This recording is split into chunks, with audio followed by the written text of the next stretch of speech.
प्रधानमंत्री नरेंद्र मोदी शहीदों के परिवारों से मिलते हुए उनको हाथ जोड़कर नमन भी कर रहे हैं और सांत्वना भी दे रहे हैं।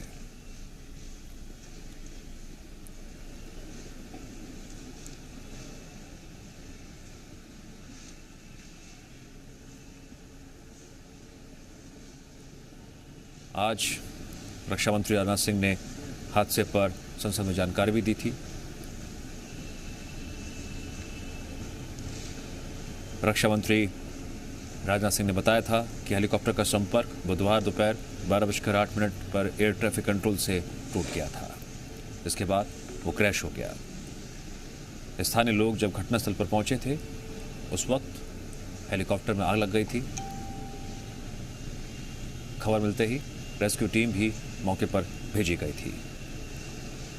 हादसे में बचे ग्रुप कैप्टन वरुण सिंह को वेलिंगटन के अस्पताल में भर्ती किया गया, जहां वे लाइफ सपोर्ट पर हैं। उनकी जान बचाने की कोशिश जारी है। रक्षा मंत्री राजनाथ सिंह ने आज संसद में हादसे को लेकर जानकारी दी थी। फिलहाल आप देख रहे हैं दिल्ली के पालम एयरपोर्ट से लाइव तस्वीरें, जहां पर अब से कुछ ही मिनट पहले प्रधानमंत्री नरेंद्र मोदी ने सीडीएस जनरल विपिन रावत, उनकी पत्नी मधुलिका समेत 13 जवानों के पार्थिव शरीर को नमन किया, फूल अर्पित किए और श्रद्धांजलि अर्पित की। वहीं अगर बात करें सीडीएस जनरल विपिन रावत की जिंदगी की, तो आपको हम बताना चाहते हैं कि जनरल विपिन रावत देहरादून में बसने के लिए अपना आशियाना तक बना रहे थे।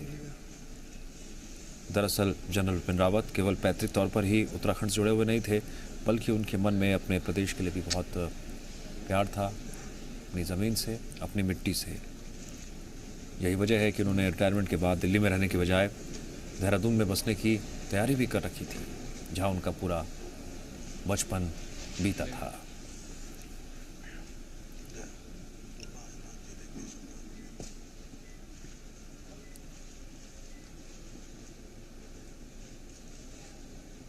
बचपन से ही देश के लिए कुछ कर गुजरने की ख्वाहिश थी। स्कूली शिक्षा देहरादून में ही हुई थी। वहीं शिमला में के सेंट एडवर्ड स्कूल में उनकी शिक्षा पूरी हुई। फिलहाल आप तस्वीर में देख रहे हैं रक्षा मंत्री राजनाथ सिंह को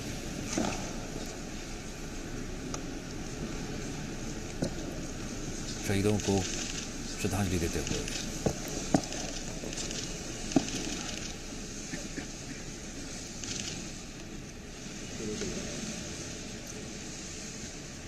chief of defence staff general Bipin Rawat हर मोर्चे पर हमेशा आगे रहे।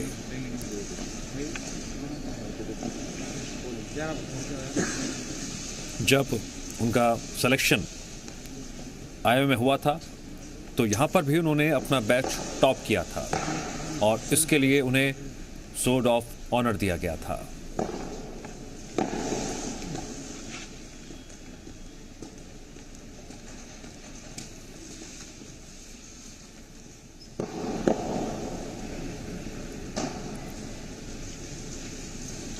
जनरल बिपिन रावत का पार्थिव शरीर आज ही उनके दिल्ली स्थित घर ले जाया जाएगा। तो वहीं शुक्रवार सुबह 11 से दोपहर 2 बजे के बीच आम जनता भी सीडीएस जनरल विपिन रावत के दिल्ली स्थित आवास पर अंतिम दर्शन कर सकेगी।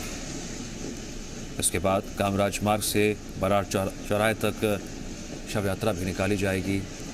दिल्ली कैंटोनमेंट में जनरल विपिन रावत का अंतिम संस्कार किया जाएगा। तो अपने अंतिम सफर पर तमिलनाडु के हेलीकॉप्टर हादसे में शहीद हुए chief of defence staff general Bipin Rawat, उनकी पत्नी मधुलिका समेत 13 जवान, जिनका शव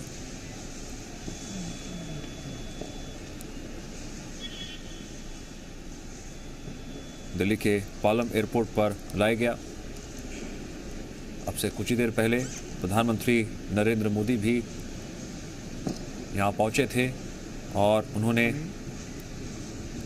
शहीदों को श्रद्धांजलि अर्पित की। एनएस अजीत डोभाल इस वक्त श्रद्धांजलि देते हुए, फूल अर्पित करते हुए अजीत डोभाल नमन कर रहे हैं शहीदों को। Brigadier LS. Lidder, lieutenant colonel Harjinder Singh, wing commander PS. Chauhan, squadron leader K Singh, Naik Gursewak Singh, Naik Jitendra Kumar, lance Naik Vivek Kumar, lance Naik B Sai Teja, junior warrant officer Das, junior warrant officer A Pradeep और हवालदार सतपाल।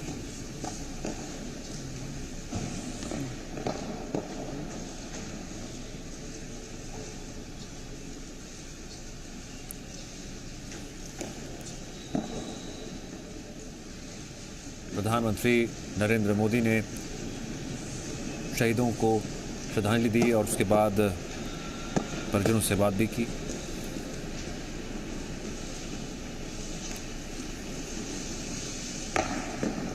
इससे पहले जो तस्वीरें सामने आई थी उनको देखकर हर किसी की आंखें नम हो गई थीं जब सीडीएस जनरल बिपिन रावत की दोनों बेटियां बिलखने लगीं। बेटियों की आंखों के सामने उनके माता पिता का पार्थिव शरीर था, जिनको प्रणाम कर ताबूत पर दोनों बेटियों ने मत्था टेका।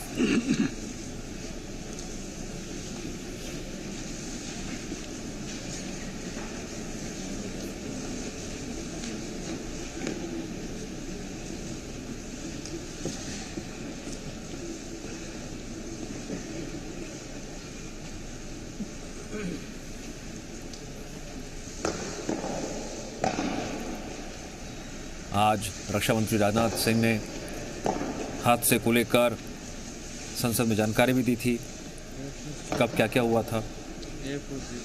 हादसे में मारे गए सभी लोगों के बारे में जानकारी देते हुए रक्षा मंत्री राजनाथ सिंह ने संसद में बताया कि हेलीकॉप्टर का संपर्क बुधवार दोपहर 12:08 पर एयर ट्रैफिक कंट्रोल से टूट गया था और उसके बाद वो क्रैश हो गया।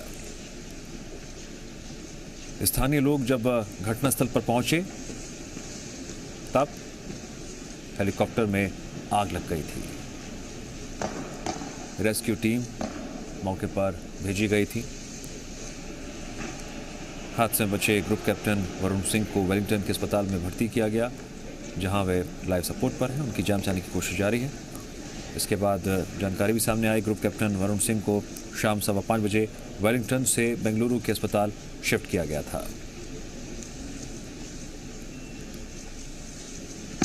तो आज दिन भर देश ने वो तस्वीरें देखी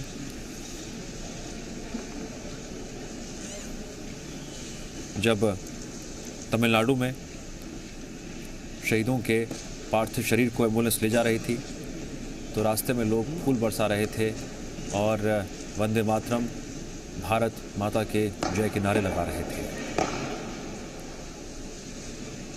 एक शाम की तस्वीरें हैं जब करीब 7:45 बजे दिल्ली के पालम एयरपोर्ट पर सीडीएस जनरल बिपिन रावत, उनकी पत्नी मधुलिका समेत 13 जवानों का पार्थिव शरीर लाया गया और उसके बाद से ही आखिरी विदाई दी जा रही है सभी शहीदों को।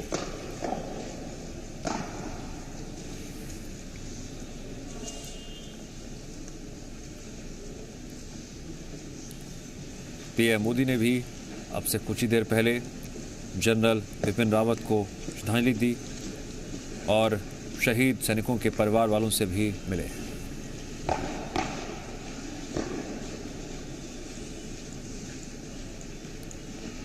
पीएम ने शहीदों के परिजनों से मुलाकात कर उन्हें सांत्वना दी, ढांढस बंधाया और रक्षा मंत्री राजनाथ सिंह के साथ साथ राष्ट्रीय सुरक्षा सलाहकार यानी कि एनएस अजीत डोभाल ने भी सभी शहीदों के पार्थिव शरीर को नमन किया और फूल अर्पित करते हुए श्रद्धांजलि अर्पित की।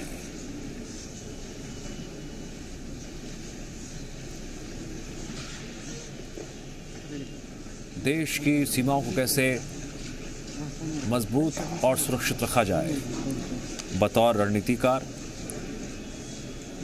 जनरल बिपिन रावत को एक डायनामिक मिलिट्री ऑफिसर के तौर पर वो हमेशा आगे रहते थे। हर मोर्चे पर एक बेहतरीन लीडर के तौर पर सख्त फैसले लेते थे और दुश्मनों को कड़ा संदेश देने से भी कभी पीछे नहीं हटे। साथ ही साथ उन्होंने अपने भविष्य को लेकर योजनाएं बना रखी थीं, जिसके तहत रिटायरमेंट के बाद जनरल बिपिन रावत ने दिल्ली में रहने के बजाय देहरादून में बसने की तैयारी कर रखी थी, जहां उनका पूरा बचपन बीता था। लेकिन ईश्वर को कुछ और ही मंजूर था।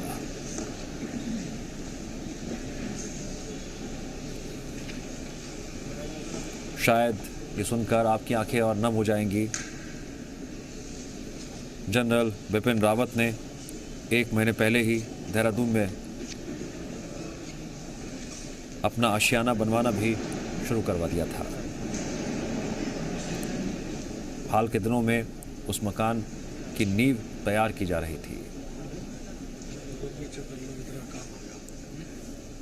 जनरल बिपिन रावत के परिवार की बात करें तो उनकी 2 बेटियां हैं।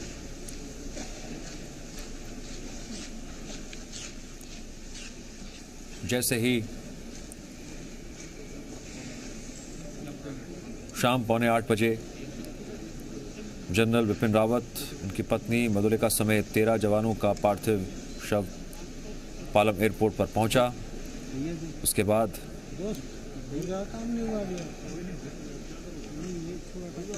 जनरल बिपिन रावत की बेटी बिलख पड़ी। आंखों से अश्रुधारा बह निकली। दोनों बेटियों ने माता पिता के पार्थिव शरीर के सामने हाथ जोड़े और मत्था टेका। उस वक्त भी उनका रो रो कर बुरा हाल था।